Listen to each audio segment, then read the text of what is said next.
ਸਤਿ ਸ਼੍ਰੀ ਅਕਾਲ। ਤੁਸੀਂ ਜੁੜੇ ਹੋਏ ਹੋ ਪੰਜਾਬੀ ਰੇਡੀਓ ਯੂਐਸਏ ਦੇ ਨਾਲ ਤੇ ਮੈਂ ਹਾਂ ਪ੍ਰਵੀਨ ਸ਼ਰਮਾ ਲੈ ਕੇ ਹਾਜ਼ਰ ਹਾਂ ਪ੍ਰੋਗਰਾਮ ਖਬਰ ਤੇ ਨਜ਼ਰ। ਖਬਰ ਤੇ ਨਜ਼ਰ ਪ੍ਰੋਗਰਾਮ ਦੇ ਵਿੱਚ ਕੀ ਅਹਿਮ ਤੇ ਕੀ ਖਾਸ ਖਬਰਾਂ ਨੂੰ ਲੈ ਕੇ ਚਰਚਾ ਕਰਨ ਦੇ ਲਈ ਜੁੜ ਚੁੱਕੇ ਨੇ ਪੰਜਾਬ ਤੋਂ ਪੱਤਰਕਾਰ ਦੀਪਕ ਸ਼ਰਮਾ ਚਨਾਰਥਲ ਜੀ। ਸ਼ਰਮਾ ਜੀ, ਸਤਿ ਸ਼੍ਰੀ ਅਕਾਲ। ਸਵਾਗਤ ਹੈ ਜੀ ਪੰਜਾਬੀ ਰੇਡੀਓ ਯੂਐਸਏ ਤੇ। ਸਤਿ ਸ਼੍ਰੀ ਅਕਾਲ ਪ੍ਰਵੀਨ ਜੀ, ਸਾਰੇ ਦਰਸ਼ਕਾਂ ਨੂੰ, ਸਾਰੇ ਸਰੋਤਿਆਂ ਨੂੰ ਮੇਰੀ ਪਿਆਰ ਭਰੀ ਸਤਿ ਸ਼੍ਰੀ ਅਕਾਲ ਜੀ। ਖਬਰ ਤੇ ਨਜ਼ਰ ਪ੍ਰੋਗਰਾਮ ਨੂੰ ਸਪਾਂਸਰ ਕਰਦੇ ਨੇ ਖਾਲਸਾ ਇੰਸ਼ੋਰੈਂਸ ਏਜੰਸੀ ਵਾਲੇ, ਜਿਨ੍ਹਾਂ ਤੋਂ ਤੁਸੀਂ ਹਰ ਤਰੀਕੇ ਦੀ ਇੰਸ਼ੋਰੈਂਸ ਲੈ ਸਕਦੇ ਹੋ। ਇੰਸ਼ੋਰੈਂਸ ਬਾਰੇ ਪਤਾ ਕਰਨ ਦੇ ਲਈ ਇਹਨਾਂ ਦਾ ਨੰਬਰ ਹੈ 4082722500। ਇਹ 1992 ਤੋਂ ਲਗਾਤਾਰ ਇੰਸ਼ੋਰੈਂਸ ਬਿਜ਼ਨਸ ਦੇ ਵਿੱਚ ਸ਼ਾਨਦਾਰ ਸੇਵਾਵਾਂ ਦੇ ਰਹੇ ਨੇ ਤੇ ਅਮਰੀਕਾ ਭਰ ਦੇ ਵਿੱਚ ਇੰਸ਼ੋਰੈਂਸ ਕਰਦੇ ਨੇ। ਅੱਜ ਹੀ ਕਾਲ ਕਰੋ 4082722500 ਤੇ। ਟਰਕੀਅਨ ਇਮੀਗ੍ਰੇਸ਼ਨ ਲਾ ਫਰਮ ਵਾਲੇ, ਜੇ ਟਰਕੀਅਨ ਆ ਟੌਰਨੀ ਟਰਕੀਅਨ ਦੇ ਨਾਲ ਤੁਸੀਂ ਯੂਐਸ ਇਮੀਗ੍ਰੇਸ਼ਨ ਬਾਬਤ ਕੋਈ ਵੀ ਸਲਾਹ ਕਰਨੀ ਹੈ, ਕੋਈ ਵੀ ਸਵਾਲ ਪੁੱਛਣਾ, ਤੇ ਇਹਨਾਂ ਦਾ ਨੰਬਰ ਹੈ 4159090503। ਗੁਰਦੀਪ ਸਿੰਘ ਬਿਰਦੀ ਕਲੋਵ, ਸਤਨਾਮ ਸਿੰਘ ਸ਼ੇਰਗਿੱਲ ਸਿਲਮਾ ਵਿਸਲਾ ਫੈਮਿਲੀ, ਕਾਬਲ ਸਿੰਘ ਫ੍ਰਿਜ਼ਨੋ, ਮਨਦੀਪ ਸਿੰਘ ਸੰਦੀਪ ਕੌਰ ਸੈਨ ਹੋਜ਼ੇ, ਗੁਰਪਾਲ ਸਿੰਘ ਸੈਕਰਾਮੈਂਟੋ ਤੇ ਸਬਜੀਤ ਸਿੰਘ ਸ਼ੋਕਰ ਤਰਲਕ ਤੋਂ। ਇਹਨਾਂ ਸਾਰੇ ਹੀ ਸਪਾਂਸਰਸ ਦਾ ਬਹੁਤ ਬਹੁਤ ਧੰਨਵਾਦ। ਤੇ ਜੇਕਰ ਤੁਸੀਂ ਵੀ ਪੰਜਾਬੀ ਰੇਡੀਓ ਯੂਐਸਏ ਦੇ ਇਹਨਾਂ ਪ੍ਰੋਗਰਾਮਾਂ ਨੂੰ ਸਪਾਂਸਰ ਕਰਨਾ ਚਾਹੁੰਦੇ ਹੋ ਤਾਂ ਸਟੂਡੀਓ ਦਾ ਨੰਬਰ ਹੈ 4082722500। ਪ੍ਰੋਗਰਾਮ ਖਬਰ ਤੇ ਨਜ਼ਰ ਨੂੰ ਤੁਸੀਂ ਇਸ ਵੇਲੇ ਸੁਣ ਰਹੇ ਹੋ ਪੰਜਾਬੀ ਰੇਡੀਓ ਯੂਐਸਏ ਦੇ ਵੱਖ-ਵੱਖ ਪਲੇਟਫਾਰਮਸ ਤੋਂ ਇਲਾਵਾ social media platforms Facebook, YouTube ਤੇ ਸੁਣ ਰਹੇ ਹੋ। ਤੇ ਅੱਜ ਦਾ ਇਹ ਖਬਰ ਤੇ ਨਜ਼ਰ ਪ੍ਰੋਗਰਾਮ ਸਾਲ 2024 ਦੀ 29 ਫਰਵਰੀ ਦਾ ਪ੍ਰੋਗਰਾਮ ਹੈ ਤੇ ਦਿਨ ਅੱਜ ਵੀਰਵਾਰ ਹੈ। ਸ਼ਰਮਾ ਜੀ, ਖਬਰਾਂ ਦੇ ਵੱਲ ਆਈਏ। ਸਰਕਾਰਾਂ ਅਦਾਲਤਾਂ ਨੂੰ ਜਾਣਦੀਆਂ ਟਿੱਚ ਨਹੀਂ ਅਦਾਲਤਾਂ ਜੋ ਟਿੱਪਣੀਆਂ ਕਰਦੀਆਂ, ਜੋ ਗੱਲ ਕਹਿੰਦੀਆਂ, ਉਹ ਸਰਕਾਰਾਂ ਦੇ ਲਈ ਲਾਹਨਤ ਜਾਂ ਫਿਟਕਾਰ ਤੋਂ ਘੱਟ ਨਹੀਂ ਹੁੰਦੀ। ਗੱਲ ਸੀ ਕਿਸਾਨੀ ਮਸਲੇ ਦੀ, ਸੁਣਵਾਈ ਉਹਦੇ ਤੇ ਚੱਲ ਰਹੀ ਸੀ। ਅਦਾਲਤ ਨੇ ਇੱਥੋਂ ਤੱਕ ਕਹਿ ਦਿੱਤਾ ਕਿ ਤੁਸੀਂ ਸਰਕਾਰ ਹੈ, ਅੱਤਵਾਦੀ ਨਹੀਂ ਜਿਹੜੀਆਂ ਤੁਸੀਂ ਕਿਸਾਨਾਂ ਤੇ ਗੋਲੀਆਂ ਚਲਾ ਦਿੱਤੀਆਂ। ਕੀ ਹੋਈ ਪੂਰੀ ਕਾਰਵਾਈ ਸ਼ਰਮਾ ਜੀ, ਦੱਸਿਓ ਜ਼ਰਾ ਤਫਸੀਲ ਦੇ ਨਾਲ। ਬਿਲਕੁਲ ਪ੍ਰਵੀਨ ਜੀ, ਕੱਲ ਦਾ ਦਿਨ ਪੰਜਾਬ ਦੇ ਹਵਾਲੇ ਨਾਲ ਗਮਹੀਨ ਮਾਹੌਲ ਵਾਲਾ ਦਿਨ ਸੀ ਜੀ।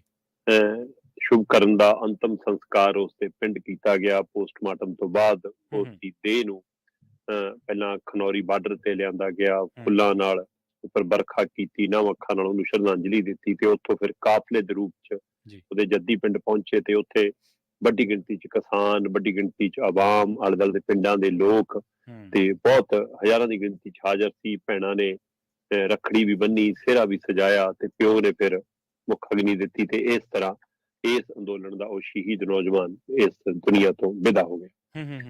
ਸੋ ਉਸ ਸਾਰੇ ਪਹਿਲੂ ਦੇ ਦੂਸਰੇ ਪਾਸੇ ਅਦਾਲਤ ਦੇ ਵਿੱਚ ਇੱਕ ਸੁਣਵਾਈ ਚੱਲ ਰਹੀ ਸੀ। ਜੀ। ਪੰਜਾਬ ਹਰਿਆਣਾ ਹਾਈ ਕੋਰਟ ਨੇ ਕੱਲ ਪੰਜਾਬ ਸਰਕਾਰ ਨੂੰ ਵੀ, ਠੀਕ ਹੈ ਜੀ, ਕਿਸਾਨ ਜਥੇਬੰਦੀਆਂ ਨੂੰ ਵੀ ਤੇ ਹਰਿਆਣਾ ਸਰਕਾਰ ਨੂੰ ਵੀ ਸਾਹਮਣੇ ਖਿਲਾਇਆ ਜੀ। ਸਭ ਤੋਂ ਪਹਿਲਾਂ ਉਹਨਾਂ ਨੇ ਹਰਿਆਣਾ ਸਰਕਾਰ ਨੂੰ ਪੁੱਛਿਆ ਕਿ ਤੁਸੀਂ ਦੱਸੋ, ਤੁਸੀਂ ਸਰਕਾਰ ਹੋ ਕਿ ਅੱਤਵਾਦੀ? ਤੁਸੀਂ ਕਿਸਾਨਾਂ ਤੇ ਗੋਲੀਆਂ ਕਿਵੇਂ ਚਲਾਈਆਂ ਜੀ? ਕਿਸ ਦੇ ਹੁਕਮਾਂ ਤੇ? ਪ੍ਰਵੀਨ ਜੀ, ਇਹ ਦਿਨ ਨਹੀਂ ਆਉਣਾ ਸੀ ਜੇਕਰ, ਜਿਵੇਂ ਤੁਸੀਂ ਦੁਰਸਤ ਕਿਹਾ, ਕਿ ਅਦਾਲਤਾਂ ਪਹਿਲਾਂ ਵੀ ਝਾੜਾ ਮਾਰਦੀਆਂ ਪਰ ਸਰਕਾਰਾਂ ਸੁਣਦੀਆਂ ਨਹੀਂ। ਇਹ ਦਿਨ ਆਉਣਾ ਹੀ ਨਹੀਂ ਸੀਗਾ, ਇਹ ਕਾਂਡ ਵਾਪਰਨਾ ਹੀ ਨਹੀਂ ਸੀ ਜੇਕਰ ਅਦਾਲਤ ਦੇ ਟਿੱਪਣੀਆਂ ਨੂੰ, ਅਦਾਲਤਾਂ ਦੇ ਕਹੇ ਨੂੰ ਹਰਿਆਣਾ ਸਰਕਾਰ ਨੇ ਉਸ ਦਿਨ ਸੁਣ ਲਿਆ ਹੁੰਦਾ ਜਦੋਂ ਉਹਨਾਂ ਨੇ ਕਿਹਾ ਸੀਗਾ ਕਿ ਤੁਸੀਂ ਰਾਹ ਰੋਕਣ ਵਾਲੇ ਕੌਣ? ਹਾਂਜੀ, ਕਿਹਾ ਸੀ 19 ਫਰਵਰੀ ਦੀ ਗੱਲ ਹੈ ਕਿ ਕਿਸਾਨ ਦਿੱਲੀ ਜਾਣਾ ਚਾਹੁੰਦੇ ਨੇ, ਉੱਥੇ ਜਾ ਕੇ ਪ੍ਰਦਰਸ਼ਨ ਕਰਨਾ ਚਾਹੁੰਦੇ ਨੇ, ਦਿੱਲੀ ਸਰਕਾਰ ਦੇਖੇ, ਕੇਂਦਰ ਸਰਕਾਰ ਦੇਖੇ ਕਿ ਉਹਨਾਂ ਨੇ ਉਹਨਾਂ ਨੂੰ ਥਾਂ ਦੇਣੀ ਜਾਂ ਨਹੀਂ ਦੇਣੀ, ਉਹਨਾਂ ਨੂੰ ਸੜਕਾਂ ਤੋਂ ਜਾਣ ਦਿਓ। ਉਸ ਦਿਨ ਹਰਿਆਣਾ ਸਰਕਾਰ ਨੇ ਨਹੀਂ ਸੁਣੀ ਜੀ। ਇਹਨਾਂ ਨੇ ਉਸ ਦੇ ਬਾਵਜੂਦ ਰੋਕਾਂ ਵਧਾਈਆਂ, ਹਥਿਆਰਬੰਦੀ ਵਧਾਈ, ਆਪਣੇ ਅਥਰੂ ਗੈਸ ਦੇ ਗੋਲੇ, ਡਰੋਨ ਰਾਹੀਂ ਗੋਲੇ, ਪਲਾਸਟਿਕ ਦੀਆਂ ਗੋਲੀਆਂ, ਤੇ ਫਿਰ ਉਹ ਤੋਂ ਬਾਅਦ ਹੁਣ ਕਿਹਾ ਜਾ ਰਿਹਾ ਬਾਕੀ ਪੋਸਟਮਾਰਟਮ ਦੀ ਰਿਪੋਰਟ ਚ ਆ ਜਾਣਾ ਕਿ ਕਿਹੜੀ ਗੋਲੀ ਨਾਲ ਜਾਨ ਗਈ ਹੈ, ਕੀ ਹੈ। ਸੋ ਇਸ ਲਈ ਫਿਰ ਕੱਲ ਤਲਖ ਟਿੱਪਣੀ ਪੰਜਾਬ ਹਰਿਆਣਾ ਹਾਈ ਕੋਰਟ ਦੇ 2 ਜੱਜਾਂ ਦੇ ਬੈਂਚ ਨੇ ਕੀਤੀ। ਉਹ ਕਹਿੰਦੇ ਕਿ ਸਾਨੂੰ ਦੱਸੋ, ਤੁਸੀਂ ਸਰਕਾਰ ਹੋ ਕਿ ਅੱਤਵਾਦੀ? ਤੁਸੀਂ ਕਿਸ ਤਰ੍ਹਾਂ ਉਹਨਾਂ ਤੇ ਗੋਲੀਆਂ ਭਰਾਈਆਂ ਜੀ? ਦੂਸਰਾ ਫਿਰ ਉਹਨਾਂ ਨੇ ਕਿਸਾਨ ਜਥੇਬੰਦੀਆਂ ਨੂੰ ਵੀ ਸਾਹਮਣੇ ਖੜਾ ਕੀਤਾ। ਉਹ ਕਹਿੰਦੇ ਕਿ ਤੁਸੀਂ ਇਹ ਕਿਵੇਂ ਸਮਝਦੇ ਹੋ ਕਿ ਤੁਸੀਂ ਟਰੈਕਟਰਾਂ ਨੂੰ ਮਤਲਬ ਬਦਲ ਕੇ ਉਸ ਨੂੰ ਜੇਸੀਬੀ ਮਸ਼ੀਨਾਂ ਵਾਂਗ ਬਣਾ ਕੇ, ਜਾਂ ਅਸਲ 'ਚ ਜੇਸੀਬੀ ਮਸ਼ੀਨਾਂ ਲਿਆ ਕੇ, ਇਹ ਕਿਸਾਨ ਅੰਦੋਲਨ ਥੋੜਾ, ਫਿਰ ਤੁਸੀਂ ਉਹ ਬਦਲ ਕੇ ਕਿਉਂ ਲਿਆ ਰਹੇ ਹੋ? ਤੁਸੀਂ ਸਿਰਫ ਆਪਣੇ ਟੀਚੇ ਤੇ ਰਹੋ, ਅੰਦੋਲਨ ਤੇ ਰਹੋ। ਤੇ ਇਸ ਤਰੀਕੇ ਨਾਲ ਉਹਨਾਂ ਨੇ ਕਿਸਾਨ ਜਥੇਬੰਦੀਆਂ ਨੂੰ ਪੁੱਛਿਆ ਕਿ ਤੁਸੀਂ ਭਾਵਨਾਵਾਂ ਨਾਲ ਕਿਉਂ ਖੇਡ ਰਹੇ ਹੋ? ਉਹਨਾਂ ਨੂੰ ਵੀ ਝਾੜ ਪਾਈਆਂ। ਫਿਰ ਉਹਨਾਂ ਨੇ ਪੰਜਾਬ ਸਰਕਾਰ ਨੂੰ ਪੁੱਛਿਆ, ਪੰਜਾਬ ਸਰਕਾਰ ਨੂੰ ਪੁੱਛਿਆ ਕਿ 7-7 ਦਿਨ ਪੋਸਟਮਾਰਟਮ ਨਹੀਂ ਹੁੰਦਾ, ਤੁਸੀਂ ਕਾਰਵਾਈ ਕਿਉਂ ਨਹੀਂ ਕਰ ਰਹੇ ਸੀ? ਤੁਹਾਡੀ ਕਾਰਵਾਈ ਕਿਉਂ ਨਹੀਂ? ਜਿਹੜੀ ਗੱਲ ਆਪਾਂ ਪ੍ਰਵੀਨ ਜੀ ਲਗਾਤਾਰ ਕਿੰਨੇ ਦਿਨਾਂ ਤੋਂ ਕਰਦੇ ਆਏ ਕਿ ਸਰਕਾਰ ਕਾਰਵਾਈ ਤੋਂ ਭੱਜਦੀ ਨਜ਼ਰ ਆਈ। ਕੱਲ ਪੂਰੇ ਦਿਨ ਪੰਜਾਬ 'ਚ ਮੁੱਦਾ ਵੱਡਾ ਬਣ ਗਿਆ ਕਿ ਹਾਂ, FIR ਦੇ ਵਿੱਚ ਅਣਪਛਾਤੇ ਦੇ ਖਿਲਾਫ ਕਿਉਂ ਹੈ? ਹਾਂਜੀ, ਬਿਲਕੁਲ। ਔਰ ਉਸ ਸਰਕਾਰ ਦੀ ਅਗਵਾਈ ਹੇਠ, ਉਸ ਮੁੱਖ ਮੰਤਰੀ ਦੀ ਅਗਵਾਈ ਹੇਠ FIR ਦਰਜ ਹੋਈ ਹੈ, ਜਿਹੜੇ ਬਹਿਬਲ ਕਲਾਂ ਬਰਗਾੜੀ ਕਾਂਡ ਮਾਮਲੇ 'ਚ ਲਗਾਤਾਰ ਕਹਿੰਦੇ ਹੁੰਦੇ ਸੀ ਕਿ ਪੁਲਿਸ ਕਿਵੇਂ ਅਣਪਛਾਤੀ ਹੋ ਸਕਦੀ ਹੈ। ਸੋ ਅਸੀਂ ਉਸ ਸਮੇਂ ਵੀ ਕਹਿੰਦੇ ਸੀ ਕਿ ਪੁਲਿਸ ਅਣਪਛਾਤੀ ਕਿਵੇਂ ਹੋ ਸਕਦੀ ਆ, ਅਸੀਂ ਅੱਜ ਵੀ ਕਹਿ ਰਹੇ ਹਾਂ। ਜੀ ਜੀ। ਤੁਹਾਡੇ ਕਿਹੜੀ ਐਨਕ ਲੱਗੀ? ਉਸ ਪਹਿਲੂ ਤੇ ਕੋਰਟ ਨੇ ਇਹਨਾਂ ਨੂੰ ਵੀ ਪੁੱਛਿਆ ਕਿ ਭਾਈ ਤੁਸੀਂ 7-7 ਦਿਨ ਮੁੰਡੇ ਦਾ ਪੋਸਟਮਾਰਟਮ ਨਹੀਂ ਹੁੰਦਾ ਤੇ ਸਰਕਾਰ ਕਾਰਵਾਈ ਨਹੀਂ ਕਰਦੀ, ਸਰਕਾਰ ਕੋਈ ਕਾਨੂੰਨੀ ਕਾਰਵਾਈ ਕਰਦੀ ਨਜ਼ਰ ਨਹੀਂ ਆਉਂਦੀ, ਕੀ ਡਰ ਹੈ, ਕੀ ਪਹਿਲੂ ਹੈ, ਤੁਸੀਂ ਇਸ ਮਸਲੇ ਤੋਂ ਕਿਉਂ ਲਾਂਭੇ ਹੋਏ? ਸੋ ਇਸ ਤਰ੍ਹਾਂ ਪੂਰੀ ਤਰ੍ਹਾਂ ਕੱਲ ਹਰਿਆਣਾ ਸਰਕਾਰ ਨੂੰ, ਪੰਜਾਬ ਸਰਕਾਰ ਨੂੰ, ਕਿਸਾਨ ਜਥੇਬੰਦੀਆਂ ਨੂੰ ਸਾਹਮਣੇ ਖੜਾ ਕੇ ਹਾਈ ਕੋਰਟ ਨੇ ਤਲਖ ਟਿੱਪਣੀਆਂ ਕੀਤੀਆਂ। ਉਹਦੇ ਵਿੱਚੋਂ ਅਹਿਮ ਪਹਿਲੂ ਇਹ ਵੀ ਹੈ ਕਿ ਫਿਲਹਾਲ ਕਿਸਾਨ ਅੰਦੋਲਨ ਦਿੱਲੀ ਨਹੀਂ ਜਾ ਰਿਹਾ। ਜੀ ਜੀ। ਕੱਲ ਦੇਰ ਸ਼ਾਮ ਫਿਰ ਅੰਧੇਰ ਹੋਰਾਂ ਨੇ ਕਿਹਾ ਕਿ ਅਸੀਂ ਵੀ ਇੱਕ ਤਾਲਮੇਲ ਕਮੇਟੀ ਬਣਾ ਰਹੇ ਹਾਂ, ਅਸੀਂ ਬਾਕੀ ਜਥੇਬੰਦੀਆਂ ਨੂੰ ਅਪੀਲ ਵੀ ਕਰ ਰਹੇ ਹਾਂ, ਸਾਰੇ ਨਾਲ ਆਓ, ਇਕੱਠੇ ਆਓ। ਉਹ ਇਹ ਸ਼ੁਭ ਕਰਨ ਵਾਲੀ ਘਟਨਾ ਤੋਂ ਬਾਅਦ ਅੱਜ ਉਹਦਾ ਦਾਹ ਸੰਸਕਾਰ ਕਰਕੇ ਹਟਿਆ, ਇਸ ਲਈ ਉਹ ਮਾਹੌਲ ਨਹੀਂ ਆਉਣਾ ਇਹ ਗੱਲਾਂ ਕਰਨ ਦਾ। ਸਾਡਾ ਅੰਦੋਲਨ ਜਾਰੀ ਰਹੂਗਾ, ਸਾਡੀਆਂ ਮੰਗਾਂ ਜਾਰੀ ਰਹਿਣਗੀਆਂ, ਇਹਦਾ ਮਤਲਬ ਅਜੇ ਇਹ ਸ਼ੰਭੂ ਔਰ ਖਨੌਰੀ ਤੇ ਹੀ ਰਹੂਗਾ। ਜੀ ਜੀ। ਸੋ ਇਸ ਪਹਿਲੂ ਨੇ ਤਾਂ ਸਪਸ਼ਟ ਕਰਤਾ ਕਿ ਹਾਂ ਅੰਦੋਲਨ ਉੱਥੇ ਨਹੀਂ ਜਾ ਰਿਹਾ। ਹਾਂ, ਪਰ ਇਸ ਚੀਜ਼ ਨੇ ਸਾਰੀ ਨੇ ਪੰਜਾਬ ਸਰਕਾਰ ਨੂੰ ਵੀ ਕਟਹਿਰੇ 'ਚ ਖੜਾ ਕੀਤਾ। ਜਿਹੜਾ ਸਵਾਲ ਆਪਾਂ ਖੜਾ ਕਰ ਰਹੇ ਸੀਗੇ ਪੋਸਟਮਾਰਟਮ ਦੀ ਦੇਰੀ ਵਾਲਾ ਤੇ FIR ਵਾਲਾ, ਉਸ ਪਹਿਲੂ ਤੇ ਸਰਕਾਰ ਘਿਰਦੀ ਵੀ ਨਜ਼ਰ ਆ ਰਹੀ ਹੈ ਕਿ ਤੁਸੀਂ ਪ੍ਰਵੀਨ ਜੀ, ਤੁਸੀਂ ਇਹ ਦੇਖੋ ਕਿ ਜਦੋਂ ਹਰਿਆਣਾ ਮਤਲਬ ਕਿ ਇਸ ਕਦਰ ਤੇ ਆ ਗਿਆ ਕਿ ਹਾਂਜੀ ਅਸੀਂ ਦੇਖਾਂਗੇ, ਅਸੀਂ ਪ੍ਰਿਤਪਾਲ ਦੀ ਸਾਡੇ ਏਰੀਏ 'ਚ ਘਟਨਾ ਵਾਪਰੀ, ਜੇ ਅਸੀਂ ਇਲਾਜ ਕਰਾਉਣਾ ਸੀ, ਕੁਝ ਕਰਾਉਣਾ ਸੀ, ਫਿਰ ਤੁਹਾਡੇ ਏਰੀਏ 'ਚ ਵਾਪਰੀਆਂ ਘਟਨਾਵਾਂ ਦੇ ਲਈ ਤੁਸੀਂ ਉਸ ਧਿਰ ਨੂੰ ਜ਼ਿੰਮੇਵਾਰ ਕਿਉਂ ਨਹੀਂ ਠਹਿਰਾ ਪਾਏ ਅਜੇ ਤੱਕ? ਸੋ ਇਹ ਪੰਜਾਬ ਸਰਕਾਰ ਵੱਡੇ ਸਵਾਲਾਂ ਦੇ ਵਿੱਚ, ਔਰ ਹਾਈ ਕੋਰਟ ਦੀਆਂ ਤਲਖ ਔਰ ਸਿੱਧੀਆਂ ਟਿੱਪਣੀਆਂ ਨੇ ਇਹਨਾਂ ਸਾਰਿਆਂ ਨੂੰ ਲਾਜਵਾਬ ਕਰ ਦਿੱਤਾ। ਬਿਲਕੁਲ ਜੀ। ਦੇਖੋ ਸ਼ਰਮਾ ਜੀ, ਟਿੱਪਣੀਆਂ ਹੋਣੀਆਂ ਚਾਹੀਦੀਆਂ ਸੀ। ਚਲੋ ਕਾਨੂੰਨ ਦੀ ਕਚਹਿਰੀ ਦੇ ਵਿੱਚ ਤਿੰਨੇ ਧਿਰਾਂ ਨੂੰ ਹੀ ਸਵਾਲ ਤਾਂ ਪੁੱਛੇ ਗਏ ਨੇ ਕਿ ਕਿਸਾਨਾਂ ਨੂੰ ਵੀ ਤੇ ਹਰਿਆਣਾ ਸਰਕਾਰ ਨੂੰ ਵੀ, ਪਰ ਤੇ ਨਾਲ ਪੰਜਾਬ ਸਰਕਾਰ ਨੂੰ ਵੀ। ਦੇਖੋ, ਪਰ ਜੋ ਮਰਜ਼ੀ ਹੈ, ਸਰਕਾਰਾਂ ਲੋਕਾਂ ਨਾਲੋਂ ਕਿਤੇ ਜ਼ਿਆਦਾ ਜਥੇਬੰਦਕ, ਕਿਤੇ ਜ਼ਿਆਦਾ ਜਵਾਬਦੇਹ ਹੁੰਦੀਆਂ ਨੇ। ਸਰਕਾਰਾਂ ਤਾਂ ਸੰਵਿਧਾਨਕ ਨੇ, ਉਹ ਤਾਂ ਸੰਵਿਧਾਨਕ ਅਹੁਦਿਆਂ ਤੇ ਬੈਠੀਆਂ ਨੇ ਨਾ। ਲੋਕ ਤਾਂ ਚਲੋ ਨਿਖੜ ਵੀ ਜਾਣਗੇ, ਜਥੇਬੰਦੀਆਂ ਹੋਰ ਵੀ ਆ ਜਾਣਗੀਆਂ, ਕੋਈ ਹੋਰ ਵੀ ਲੋਕ ਸਰਹੱਦਾਂ ਤੇ ਬੈਠ ਸਕਦਾ, ਪਰ ਸਰਕਾਰਾਂ ਤਾਂ ਉਹੀ ਨੇ ਨਾ। ਹਾਂ ਜੀ, ਸਰਕਾਰ ਤਾਂ ਸਰਕਾਰ ਵਾਂਗ ਚੱਲੇ, ਜਿਹੜੀ ਕਹਿੰਦੀ ਕਾਨੂੰਨ ਦੇ ਰਾਖੇ ਅਸੀਂ। ਹਾਂ, ਬਿਲਕੁਲ ਬਿਲਕੁਲ ਜੀ।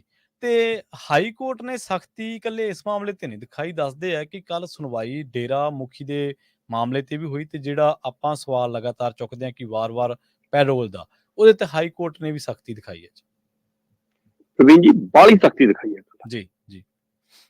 ਉਹੀ 2 ਜੱਜਾਂ ਦਾ ਬੈਂਚ ਸੀ ਜਿਹੜਾ ਕਿਸਾਨੀ ਮਸਲੇ ਤੇ ਸੀ, ਉਹੀ ਬਾਬੇ ਵਾਲੇ ਮਸਲੇ ਤੇ ਜੀ। ਸ਼੍ਰੋਮਣੀ ਗੁਰਦੁਆਰਾ ਪ੍ਰਬੰਧਕ ਕਮੇਟੀ ਇੱਕ ਪਟੀਸ਼ਨ ਲੈ ਕੇ ਪੰਜਾਬ ਹਰਿਆਣਾ ਹਾਈ ਕੋਰਟ ਪਹੁੰਚੀ। ਉਹ ਪਟੀਸ਼ਨ 'ਚ ਉਹੀ ਮੰਗ ਸੀ ਜਿਹੜੀ ਬਿਲਕੁਲ ਤੁਸੀਂ ਦਰੁਸਤ ਕਿਹਾ ਕਿ ਆਪਾਂ ਲਗਾਤਾਰ ਇਹ ਸਵਾਲ ਖੜਾ ਕਰਦੇ ਰਹੇ ਕਿ ਡੇਰਾ ਸਿਰਸਾ ਮੁਖੀ ਨੂੰ ਇਹ ਬਾਰ-ਬਾਰ ਪੈਰੋਲ ਕਿਉਂ? ਜੀ ਜੀ। ਸੋ ਉਸ ਮਸਲੇ ਦਾ ਇਹੀ ਸਵਾਲ ਲੈ ਕੇ ਸ਼੍ਰੋਮਣੀ ਕਮੇਟੀ ਨੇ ਪਟੀਸ਼ਨ ਦਾਖਲ ਕੀਤੀ ਕਿ ਡੇਰਾ ਸਿਰਸਾ ਮੁਖੀ ਨੂੰ ਇਹ ਬਾਰ-ਬਾਰ ਪੈਰੋਲ ਕਿਉਂ? ਤੇ ਇਹੀ ਪਟੀਸ਼ਨ ਦੇ ਆਧਾਰ ਤੇ ਪੰਜਾਬ ਹਰਿਆਣਾ ਹਾਈ ਕੋਰਟ ਨੇ ਹਰਿਆਣਾ ਸਰਕਾਰ ਨੂੰ ਸਵਾਲ ਪੁੱਛਿਆ ਕਿ ਦੱਸੋ ਭਾਈ, ਡੇਰਾ ਸਿਰਸਾ ਮੁਖੀ ਨੂੰ ਇਹ ਬਾਰ-ਬਾਰ ਪੈਰੋਲ ਕਿਉਂ? ਉਹ ਕਹਿੰਦੇ ਕਿ ਜਿਹੜੀਆਂ ਧਾਰਾਵਾਂ ਦੇ ਤਹਿਤ ਇਹ ਦੋਸ਼ੀ ਪਾਇਆ ਗਿਆ ਜੀ, ਜਿਹੜੇ ਘਟਨਾਕ੍ਰਮ ਕਰਤੂਤਾਂ ਕਰਕੇ ਦੋਸ਼ੀ ਪਾਇਆ ਗਿਆ, ਚਾਹੇ ਉਹ ਬਲਾਤਕਾਰ ਦੇ ਮਾਮਲੇ ਨੇ, ਚਾਹੇ ਉਹ ਕਤਲ ਦੇ ਮਾਮਲੇ ਨੇ, ਇਹੋ ਜਿਹੇ ਮਾਮਲਿਆਂ 'ਚ ਜਿੰਨੇ ਕੈਦੀ ਤੁਹਾਡੀਆਂ ਜੇਲ੍ਹਾਂ 'ਚ ਹੋਰ ਨੇ, ਉਹਨਾਂ ਦਾ ਰਿਕਾਰਡ ਦੱਸੋ ਕਿੱਥੇ ਆ, ਕਿੰਨੀਆਂ ਪੈਰੋਲ ਦਿੱਤੀਆਂ ਉਹਨਾਂ ਨੂੰ ਵੀ। ਬਿਲਕੁਲ ਸਹੀ ਹੈ ਜੀ। ਉਹ ਕਹਿੰਦੇ ਕਿ ਤੁਹਾਡੀ ਜੇਲ੍ਹ ਦਾ ਓਵਰਆਲ ਜਿਹੜਾ ਰਿਕਾਰਡ ਆ, ਸਾਨੂੰ ਉਹ ਵੀ ਦੱਸ ਦਿਓ ਕਿ ਬਾਕੀ ਕੈਦੀਆਂ ਦੀਆਂ ਕਿੰਨੀਆਂ ਅਰਜ਼ੀਆਂ ਆਈਆਂ ਤੇ ਕਿੰਨੀਆਂ ਦੀਆਂ ਮਨਜ਼ੂਰ ਕੀਤੀਆਂ ਸੀ। ਜੀ। ਇਸ ਪਹਿਲੂ ਤੇ ਹਰਿਆਣਾ ਸਰਕਾਰ ਬੁਰੀ ਤਰ੍ਹਾਂ ਘਿਰੀ ਤੇ ਸਖਤ ਫਟਕਾਰ ਲੱਗੀ ਕਿ ਬਾਰ-ਬਾਰ ਪੈਰੋਲ ਦੇਣ ਦਾ ਮਾਇਨਾ ਕੀ ਆ। 11 ਮਾਰਚ ਨੂੰ ਅਗਲੀ ਸੁਣਵਾਈ ਹੋਣੀ ਹੈ ਤੇ 10 ਮਾਰਚ ਨੂੰ ਬਾਬੇ ਦੀ ਪੈਰੋਲ ਮੁੱਕਣੀ ਹੈ ਜਾ ਕੇ। ਠੀਕ ਹੈ ਜੀ। ਤੁਸੀਂ ਇੱਥੋਂ ਹਿਸਾਬ ਲਾ ਲਓ ਕਿ 9 ਵਾਰ 2020 ਤੋਂ ਲੈ ਕੇ 2024 ਦੇ ਦੂਜੇ ਮਹੀਨੇ ਤੱਕ, ਮਤਲਬ 20, 21, 22, 23, 24 4 ਸਾਲਾਂ 'ਚ 9 ਵਾਰ ਬਾਬੇ ਨੂੰ ਪੈਰੋਲ ਮਿਲੀ। ਲਾਓ ਕਿੰਨੀ ਮਿਹਰਬਾਨੀ ਉਹਦੇ ਤੇ। ਉਹ ਕਹਿੰਦੇ ਸਾਨੂੰ, ਤੇ ਹਰਿਆਣਾ ਸਰਕਾਰ ਜਵਾਬ ਕੀ ਦਿੰਦੀ ਆ ਪ੍ਰਵੀਨ ਜੀ? ਕਹਿੰਦੀ ਜੀ ਬਾਬਾ ਹਾਰਡਕੋਰ ਅਪਰਾਧੀ ਨਹੀਂ ਹੈਗਾ। ਅੱਛਾ, ਸ਼ਰਮੀ ਦੀ ਹੱਦ ਹੈ ਕਿ ਜਿਹਦੇ ਉੱਤੇ ਆਪਣੀਆਂ ਧੀਆਂ ਵਰਗੀਆਂ ਬੱਚੀਆਂ ਦਾ ਬਲਾਤਕਾਰ ਦਾ ਦੋਸ਼ ਸਾਬਤ ਹੋਇਆ ਹੋਵੇ, ਅਦਾਲਤ ਨੇ ਸਾਬਤ ਕੀਤਾ, ਅਸੀਂ ਤਾਂ ਨਹੀਂ ਕਹਿ ਰਹੇ ਨਾ। ਬਿਲਕੁਲ ਸਹੀ ਹੈ, ਬਿਲਕੁਲ। ਅਦਾਲਤ ਨੇ ਉਹਨੂੰ ਉਸ ਘਟਨਾਕ੍ਰਮ ਦੀ ਕਰਤੂਤ ਦੀ ਸਜ਼ਾ ਦਿੱਤੀ ਹੈ ਨਾ। ਜਿਹਦੇ ਉੱਤੇ ਛਤਰਪਤੀ ਕਤਲ ਦਾ ਤੇ ਆਪਣੇ ਡੇਰੇ ਵਾਲੇ ਉਹਦੇ ਦਾ ਇੱਕ ਕਤਲ ਦਾ ਉਹ ਦੋਸ਼ੀ ਪਾਇਆ ਗਿਆ ਹੋਵੇ, ਉਸ ਮਾਮਲੇ 'ਚ ਉਹਨਾਂ ਨੂੰ ਸਜ਼ਾਵਾਂ ਹੋਣ, ਕੈਦ ਦੀਆਂ ਸਜ਼ਾਵਾਂ 10-10 ਸਾਲੀਆਂ 20-20 ਸਾਲੀਆਂ ਸਜ਼ਾਵਾਂ ਹੋਣ, ਤੇ ਤੁਸੀਂ ਉਹਨੂੰ ਹਾਰਡਕੋਰ ਕੈਦੀ ਨਹੀਂ ਮੰਨਦੇ। ਹੋਰ ਹਾਰਡਕੋਰ ਕੈਦੀ ਕਿਹੜੇ ਹੁੰਦੇ ਆ ਜੀ? ਕਿਹੜੇ ਹੁੰਦੇ ਨੇ, ਬਿਲਕੁਲ। ਤੇ ਇਸ ਸਵਾਲ ਦੇ ਉੱਤੇ ਫਿਰ ਤਲਖ ਹੋਇਆ ਮਾਨਯੋਗ ਪੰਜਾਬ ਹਰਿਆਣਾ ਹਾਈ ਕੋਰਟ, ਉਹਨਾਂ ਦੇ 2 ਜੱਜਾਂ ਦਾ ਬੈਂਚ। ਉਹਨਾਂ ਨੇ ਕਿਹਾ ਕਿ ਸਾਨੂੰ ਪੂਰੀ ਰਿਕਾਰਡ ਲਿਆ ਕੇ ਦਿਖਾਓ। ਕਹਿੰਦੇ ਕਿ ਸਾਨੂੰ ਇਹ ਦੱਸੋ ਕਿ ਸਰਕਾਰ ਦੇ ਕੋਲ ਕਿੰਨੇ ਕੈਦੀ ਨੇ ਜਿਨ੍ਹਾਂ ਨੂੰ ਇਸੇ ਤਰ੍ਹਾਂ ਲਗਾਤਾਰ ਪੈਰੋਲ ਤੁਸੀਂ ਦਿੱਤੀ ਆ। ਤੁਹਾਡੀਆਂ ਜੇਲ੍ਹਾਂ ਦੇ ਵਿੱਚ ਇਸ ਤਰ੍ਹਾਂ ਦੇ ਅਪਰਾਧ ਵਾਲੇ ਕਿੰਨੇ ਕੈਦੀ ਨੇ ਜਿਨ੍ਹਾਂ ਦੀਆਂ ਐਪਲੀਕੇਸ਼ਨਾਂ ਇਦਾਂ ਹੀ ਲੱਗਦੀਆਂ ਸੀ ਤੇ ਤੁਰੰਤ ਪੈਰੋਲ ਮਿਲਦੀ ਸੀ। ਓਵਰਆਲ ਕੈਦੀਆਂ ਦਾ ਰਿਕਾਰਡ ਦੱਸੋ, ਜਿੰਨਿਆਂ ਨੇ ਅਪਲਾਈ ਕੀਤਾ ਹੋਵੇ ਉਹ ਤੋਂ ਬਾਅਦ ਕਿੰਨੇ ਫੀਸਦੀ ਨੂੰ ਪੈਰੋਲ ਮਿਲੀ ਆ। ਆ ਮਿਹਰਬਾਨੀ ਦਾ ਅੰਕੜਾ ਮੈਂ ਦੱਸ ਦਿੰਦਾ ਪ੍ਰਵੀਨ ਜੀ। 24 ਅਕਤੂਬਰ 2020 ਨੂੰ 1 ਦਿਨ ਦੀ ਪੈਰੋਲ ਮਿਲਦੀ ਆ। 24 ਅਕਤੂਬਰ 2020। ਉਸ ਤੋਂ ਬਾਅਦ 21 ਮਈ 2021 ਨੂੰ ਫਿਰ 1 ਦਿਨ ਦੀ ਪੈਰੋਲ ਮਿਲਦੀ ਆ। ਹੁਣ ਤੁਸੀਂ ਆ 1 ਦਿਨ ਦੀ ਪੈਰੋਲ ਕੱਢ ਦੋ, 2 ਸਾਲ ਚਲੇ ਗਏ। ਇਹਦਾ ਮਤਲਬ ਉਹ ਤੋਂ 22 ਤੋਂ ਲੈ ਕੇ 24 ਚ 24 3 ਸਾਲਾਂ ਚ 7 ਵਾਰ ਪੈਰੋਲ। ਲਾ ਲਓ ਯਾਰ 3 ਮਹੀਨੇ ਬਾਅਦ ਬਾਬਾ ਬਾਹਰ। ਹਾਂਜੀ ਬਿਲਕੁਲ। 7 ਫਰਵਰੀ 2022 ਨੂੰ 21 ਦਿਨ ਦੀ ਪੈਰੋਲ ਦਿੱਤੀ ਬਾਬੇ ਨੂੰ। ਜੂਨ 2022 ਦੇ ਵਿੱਚ ਫਿਰ 30 ਦਿਨਾਂ ਦੀ ਪੈਰੋਲ ਦਿੱਤੀ। ਅਕਤੂਬਰ 2022 ਦੇ ਵਿੱਚ ਫਿਰ 40 ਦਿਨਾਂ ਦੀ ਪੈਰੋਲ ਦਿੱਤੀ। ਫਿਰ 21 ਜਨਵਰੀ 2023 ਨੂੰ ਫਿਰ 40 ਦਿਨਾਂ ਦੀ ਪੈਰੋਲ ਦਿੱਤੀ ਜੀ। 20 ਜੁਲਾਈ 2023 ਨੂੰ ਫਿਰ 30 ਦਿਨਾਂ ਦੀ ਪੈਰੋਲ ਦਿੱਤੀ।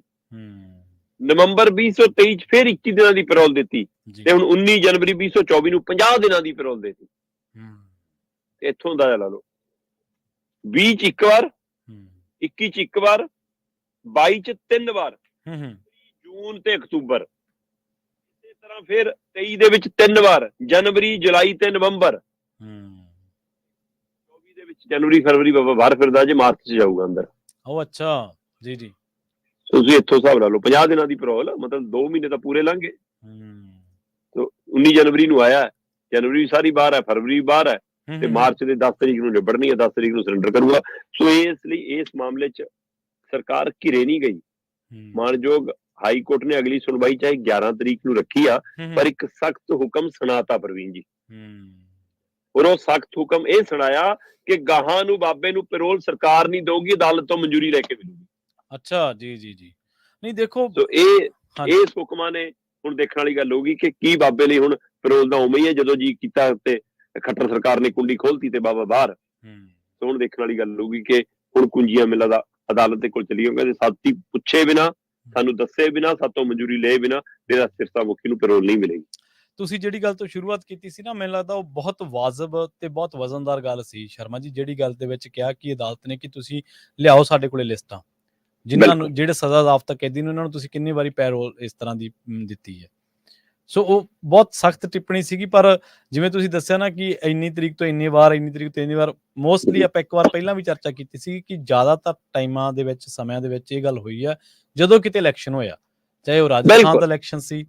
ਇੱਕ ਦਿਨ ਤੁਹਾਡੇ ਯਾਦ ਹੋਣਾ ਨਾ, ਆਪਾਂ ਇਹ ਵੀ ਕਿ ਤੁਸੀਂ ਦੱਸਿਆ ਕਿ ਉਦੋਂ ਆਹ ਇਲੈਕਸ਼ਨ ਸੀਗਾ ਤੇ ਉਦੋਂ ਇੰਨੇ ਦਿਨਾਂ ਦੀ ਪੈਰੋਲ, ਫਿਰ ਆਹ ਇਲੈਕਸ਼ਨ ਆ ਗਿਆ ਫਿਰ ਇੰਨੇ ਦਿਨਾਂ ਦੀ, ਫਿਰ ਯੂਪੀ ਦੇ ਵਿੱਚ ਕੋਈ ਸੀਗਾ ਤੇ ਉਦੋਂ ਫਿਰ ਬਾਗਪਤ ਪੰਜਾਬ ਦੀ ਵਿਧਾਨ ਸਭਾ ਨਾਲ ਸੰਬੰਧਿਤ, ਹਾਂਜੀ ਹਰਿਆਣੇ ਦੀਆਂ ਚੋਣਾਂ ਨਾਲ ਸੰਬੰਧਿਤ, ਪੰਚਾਇਤੀ ਚੋਣਾਂ ਤੱਕ ਨਾਲ ਵੀ ਸੰਬੰਧਿਤ, ਰਾਜਸਥਾਨ ਦੀਆਂ ਚੋਣਾਂ ਨਾਲ ਸੰਬੰਧਿਤ, ਯੂਪੀ ਤੱਕ ਨਾਲ ਸੰਬੰਧਿਤ। ਸੋ ਸਾਰਾ ਧਿਆਨ ਰੱਖ ਕੇ ਬਾਬੇ ਨੂੰ ਪੈਰੋਲ ਮਿਲਦੀ ਹੈ। ਜੀ। ਇੱਕ ਦਿਨ ਹੁਣ ਵੀ ਲੋਕ ਸਭਾ ਚੋਣਾਂ ਸਿਰ ਤੇ ਨੇ ਬਾਬਾ, ਹੁਣ ਵੀ ਲੋਕ ਸਭਾ ਚੋਣਾਂ ਸਿਰ ਤੇ ਨੇ।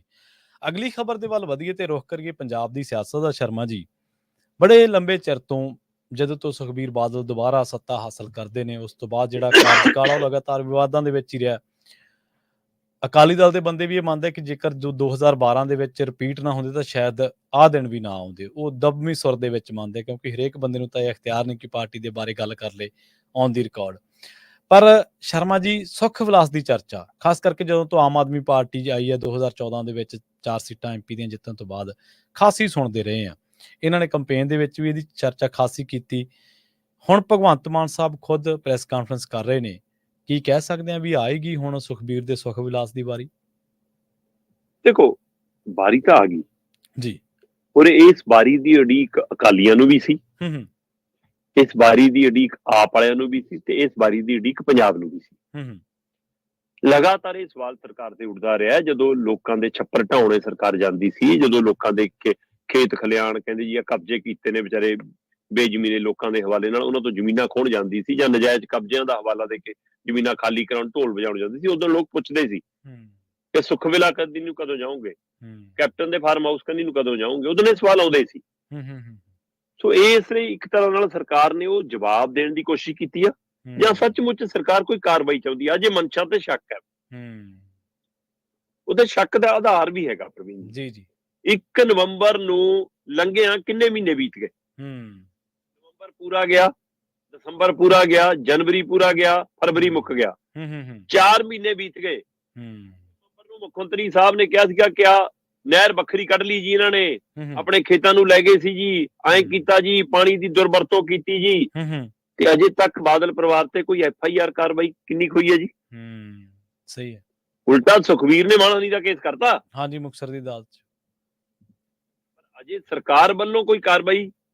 ਹੁਣ ਇਸ ਪਹਿਲੂ ਤੇ ਵੀ ਸਵਾਲ ਇੱਥੇ ਆ ਕੇ ਖੜਾ ਹੋਇਆ ਕਿ ਮੁੱਖ ਮੰਤਰੀ ਸਾਹਿਬ ਦਸਤਾਵੇਜ਼ ਲੈ ਕੇ ਆਏ ਔਰ ਇਹ ਸਾਰਾ ਕੁਝ ਉਹ ਉਸ ਦਿਨ ਪੇਸ਼ ਕਰ ਰਹੇ ਨੇ ਜਦੋਂ ਉਹ ਤੋਂ ਅਗਲੇ ਦਿਨ ਪੰਜਾਬ ਦਾ ਬਜਟ ਸੈਸ਼ਨ ਸ਼ੁਰੂ ਹੋਣਾ, ਜਾਂ ਇਹ ਉਸ ਦਿਨ ਪੇਸ਼ ਕਰ ਰਹੇ ਨੇ ਜਦੋਂ ਪੰਜਾਬ 'ਚ ਸ਼ੁਭ ਕਰਨ ਦਾ ਸੰਸਕਾਰ ਉਹਦੀ ਦੇਹ ਦਾ ਕੀਤਾ ਜਾ ਰਿਹਾ। ਸੋ ਇਸ ਲਈ ਇਸ ਨੂੰ ਇਸ ਰਾਜਨੀਤਿਕ ਪੈਂਤੜੇ ਵਜੋਂ ਵੀ ਦੇਖਿਆ ਜਾ ਰਿਹਾ ਕਿ ਬਜਟ ਸੈਸ਼ਨ ਦੇ ਦੌਰਾਨ ਸਰਕਾਰ ਇਸ ਮੁੱਦੇ ਤੇ ਹਾਵੀ ਰਹੇ, ਇਸ ਲਈ ਇਹ ਗੇਂਦ ਸਿੱਟੀ ਹੈ ਮੈਦਾਨ 'ਚ, ਜਾਂ ਕਿਸਾਨੀ ਮਸਲਿਆਂ ਵਾਲਾ ਮਾਮਲਾ ਪਿਛਾਂ ਚਲਾ ਜਾਵੇ, ਹਰਿਆਣਾ ਸਰਕਾਰ ਦੇ ਤਸ਼ੱਦਦ ਵਾਲਾ ਕੇਂਦਰ ਤੇ ਉੱਠਣ ਵਾਲੇ ਸਵਾਲ ਪਿਛਾਂ ਚਲੇ ਜਾਣ ਤੇ ਬਾਦਲ ਵਾਲੇ ਮੁੱਦੇ ਦੇ ਉੱਤੇ ਫਿਰ ਬਹਿਸ ਵੱਡੀ ਹੋ ਜਾਵੇ ਕਿ ਇਸ ਤਰ੍ਹਾਂ ਕੋਈ ਮੋੜਾ ਕੱਟਿਆ ਸਰਕਾਰ ਨੇ, ਜਾਂ ਸੱਚਮੁੱਚ ਜੋ ਕੁਝ ਕਿਹਾ ਜਾ ਰਿਹਾ ਉਹ ਉਸੇ ਤਰ੍ਹਾਂ ਹੋਊਗਾ। ਕਿਉਂਕਿ ਦਾਅਵਾ ਕੀਤਾ ਮੁੱਖ ਮੰਤਰੀ ਸਾਹਿਬ ਨੇ ਕਿ 108 ਕਰੋੜ ਤੋਂ ਵੱਧ ਦੀ ਠੱਗੀ ਹੈ, ਕਹਿੰਦੇ ਸਰਕਾਰ ਦੇ ਖਜ਼ਾਨੇ ਨੂੰ 108 ਕਰੋੜ ਤੋਂ ਵੱਧ ਦਾ ਚੂਨਾ ਹੈ।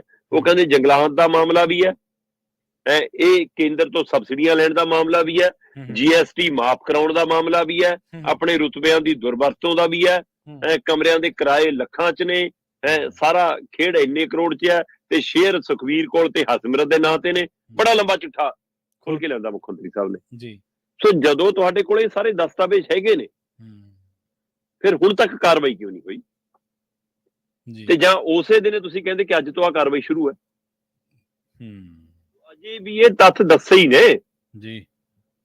ਸੋ ਇਸ ਲਈ ਪੰਜਾਬ ਨੂੰ ਉਸ ਦਿਨ ਦਾ ਇੰਤਜ਼ਾਰ ਹੈ ਜਿੱਦਣ ਤੁਸੀਂ ਇਸ ਦੇ ਉੱਤੇ ਕੋਈ ਐਕਸ਼ਨ ਲਓਗੇ, ਕੋਈ ਇਨਕੁਆਇਰੀ ਖੋਲੋਗੇ, ਕੋਈ ਜਾਂਚ ਪੜਤਾਲ ਹੋਊਗੀ, ਕੋਈ ਗੱਲ ਅੱਗੇ ਵਧੂਗੀ। ਸੋ ਹੁਣ ਦੇਖਣ ਵਾਲੀ ਗੱਲ ਹੈ।